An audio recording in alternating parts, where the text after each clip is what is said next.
Hello, welcome again to our tutorial video. In our previous video, I was able to explain how to solve equations transformable to quadratic equations. And now, let us have the second example including rational algebraic equations. I want you to look on the following expressions. These are the rational algebraic expressions. For preliminary activity, let's try to answer this. Find the least common denominator of the following expression. So in getting the least common denominator, LCD is the smallest multiple denominators have in common. We have the first given, 1/2 plus 1/6. So let us get the LCD. Our denominators are 2 and 6. So we're going to enumerate all the multiples of 2 and 6, and the number or the smallest number that they will have in common will be our LCD. So we have 2 and 6 for the multiples of 2. We have 2, 4, 6, 8, 10, 12, and so on. While for 6, multiples of 6 are 6, 12, 18, 24, 30, 36, and so on. So, observing the list of their multiples, the least common is 6. That means LCD here is 6. Next, for given number 2, we have 5/6 minus 4/21. We have the other way in looking for or finding the LCD by just writing the denominators and then enclosing it. 6 and 21 are both divisible by 3, so we have to write here 3. 6 divided by 3 is 2. 21 divided by 3 is 7. So 2 and 7 are already prime numbers. So we can say 3 times 2 times 7, all numbers here, is equal to 42. Therefore, LCD is 42. Same thing, if you will be enumerating the multiples of 6, we have 6, 12, 18, 24, 30, 36, 42, and so on. And for the multiples of 21, we have 21, and then we have 42, and then we have 63, and so on. So you can see the least common multiples here is 42, similar with the first method. Next, given number 3, the denominators are 3 and 5.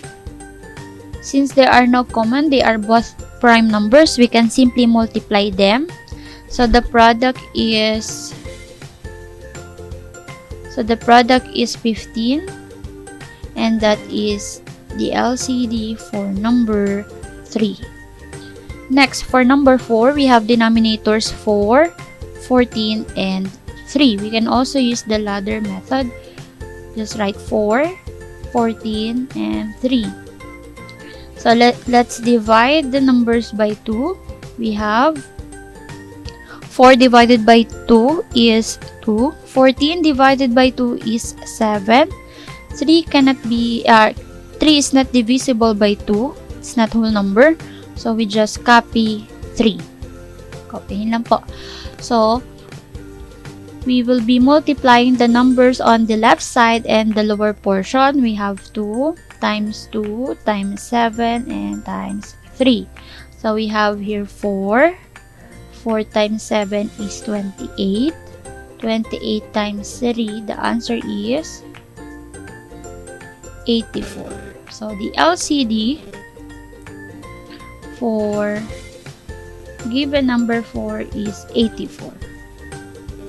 Let's recheck. 2 times 2 is 4. 4 times 7 is 28. 28 times 3, we have 24. Carry 2. 3 times 2, 6. Plus 2 is 8. Okay? Next, number 5. The denominators involve binomial and a variable, right? So with that case, we just simply multiply them and that will be the LCD. So LCD for given number 5 is x times x plus 2. We prefer not to distribute this or simplify because for us to have the easier way in solving the or transforming the given later on. Okay? Let's do another set of example in finding the LCD. So for given number 1, we have the denominators 5 and x. If we try to enumerate the multiples of x, we have x, x squared, x cubed, and 5, 10, 15, 20, and so on. There will be no common. So we just simply multiply them and that will be our LCD. So LCD here is 5x. Next, number 2, we have 4 over x plus 1 minus 2x minus 1 over 5. So the denominators are x plus 1 and 5. Same with given number 1, we just multiply the denominator. So we have 5 times x plus 1. While for given number 3, there are numerical coefficient and the common variable x. So in here, we start with numerical coefficient, the LCD for 2 and 3. Once we enumerate the multiples of 2, we have 2, 4, 6, 8, 10, and so on. Multiples of 3, 3, 6, 9, 12, and so on. Or simply multiply them since they don't have any common. So the least common denominator here is 6. Yan yung least common nila. They will also be common in 12, but that's not the least common. Okay? So, meaning to say, the LCD for number 3 is 6 for numerical coefficient. While for the variable, we just copy x. Okay, next, number 4. We have x minus 5 over 2x plus x plus 1 over x minus 2. Though we have the same variable used, which is x, we can say that this x is different from the binomial x minus 2. So we just again multiply them. LCD will be 2x times x minus 2. Next, for given number 5, also have the numerical coefficient 5 and 6. They don't have any common. So multiply 5 and 6, that is 30. Then in the common variable, we have the common variable used here, which is x, but with different exponent.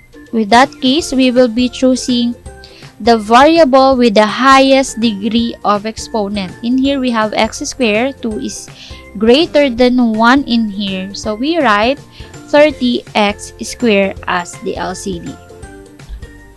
I think you are now ready for the topic, solving rational algebraic equations transformable into quadratic equations. Let's have enumerate all the steps. First, multiply both sides of the equation by the LCD. That's why we recall finding or determining the LCD in each given. Next, number 2, once we multiply the equation by the LCD, we have to rewrite the resulting equation into standard form, ax squared plus bx plus c. Third, solve the resulting equation using any appropriate methods that could be quadratic formula, factoring, extracting square roots, and completing the square method. Fourth, we have to check our answers if that will satisfy the given original equation, not the derived equation, but the original equation instead. And the last one is the conclusion.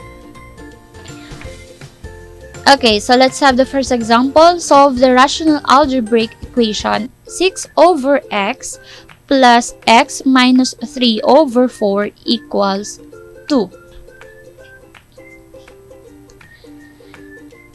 Okay, so first, let's identify the LCD.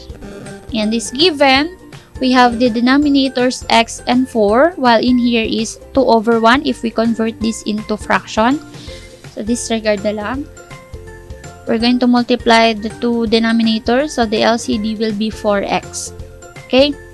So allow me to rewrite the given 6 over x plus x minus 3 over 4 equals 2. First step is we're going to multiply the whole equation, these two both sides of the equation, by the LCD. So to do that, we have to just write pairs of parentheses on both sides of the equation. So we have 4x on the left side and multiply another 4x on the right side. And apply the distributive property. We have to distribute 4x in this binomial.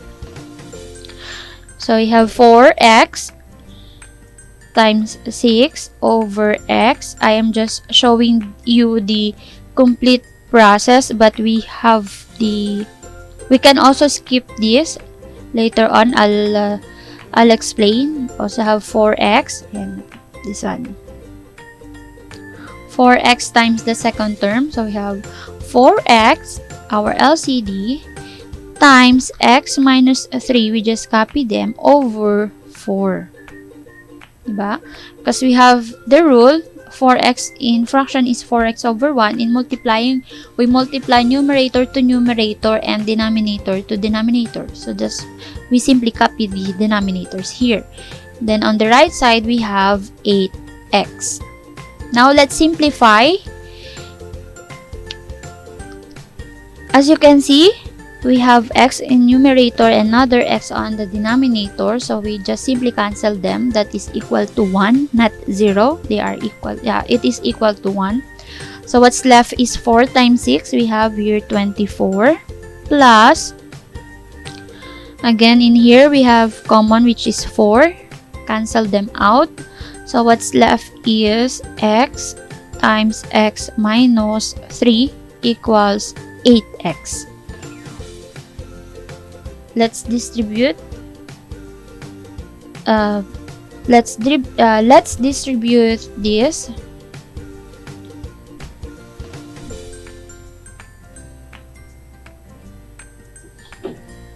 Again, let's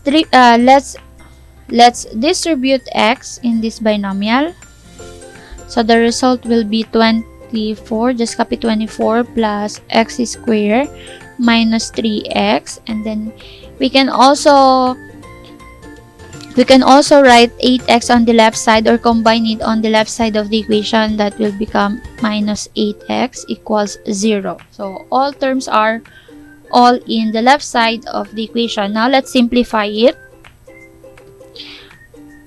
by following the form ax squared plus bx plus c. We have x squared as the quadratic term, negative 3x minus 8x.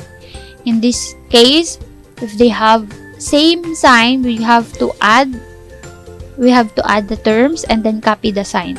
So we have to add 8 and 3, that is 11x, and the sign is negative, plus 24 equals 0.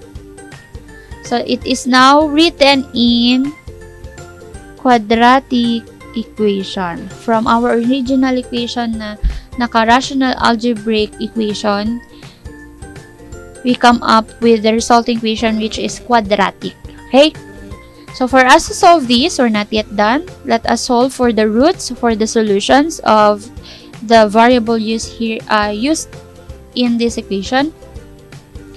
Let us check whether this given is factorable or not. If it is factorable, we can use the factoring method. So we have to look for the factors of 24 whose sum is negative 11. Since the product that we're looking, since we have the positive product and a negative sum, that means these two factors are both negative.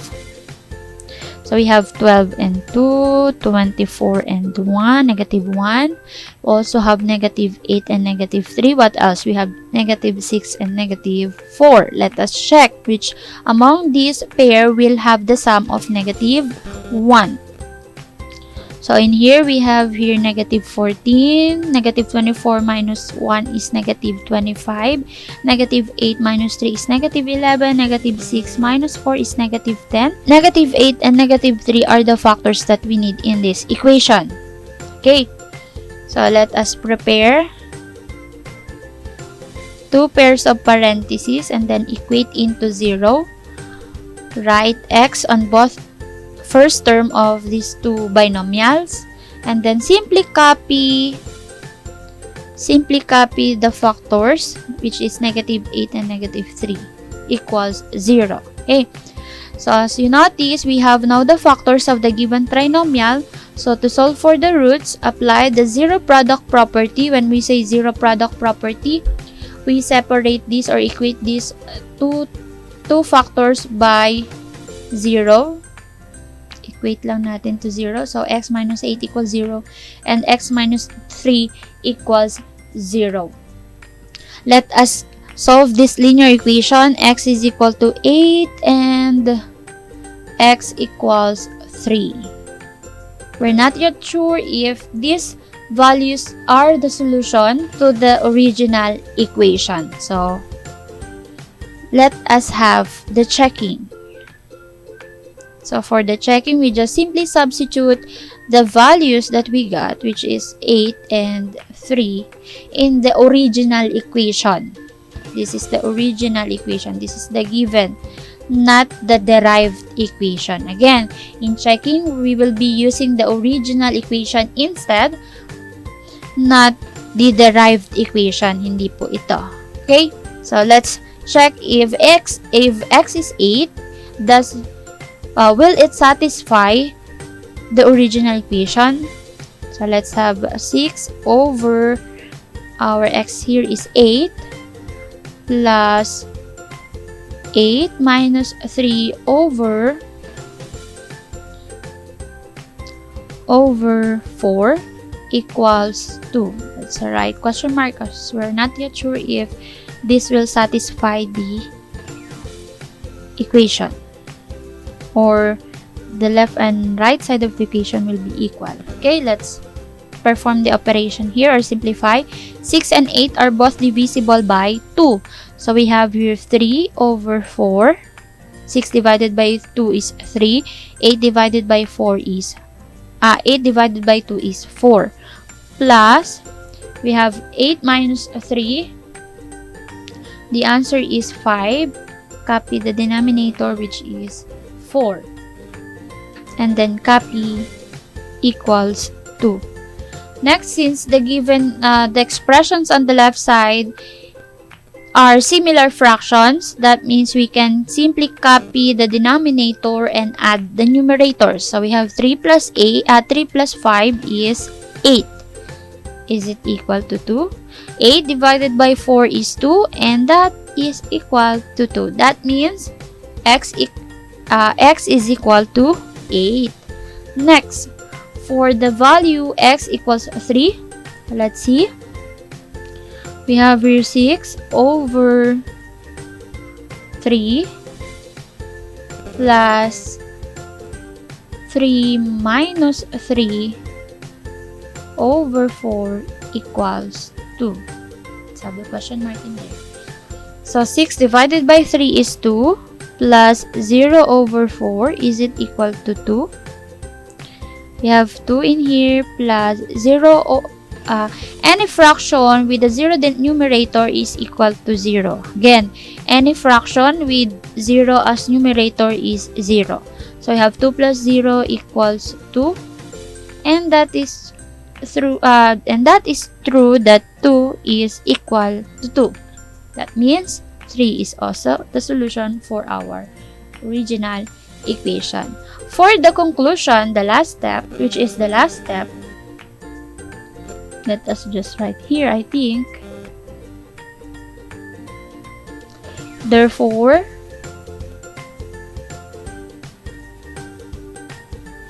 The solutions are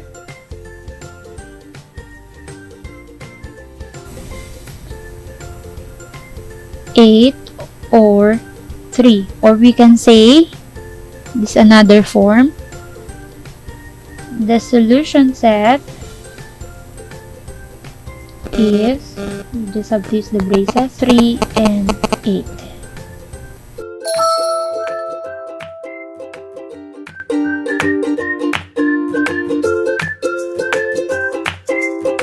And this is how we solve rational algebraic equations. Do not forget to check your solutions by substituting the obtained values to the original equation. Sana ay may natutunan kayo kahit na medyo mahaba ang ating video for part 2 ay natapos mo pa rin panoorin. Salamat! At kung may natutunan ka, i-share mo na to sa iyong mga classmates o mga kaibigan. Kita-kits na lang ulit sa ating week 4 lesson ng Mathematics 9.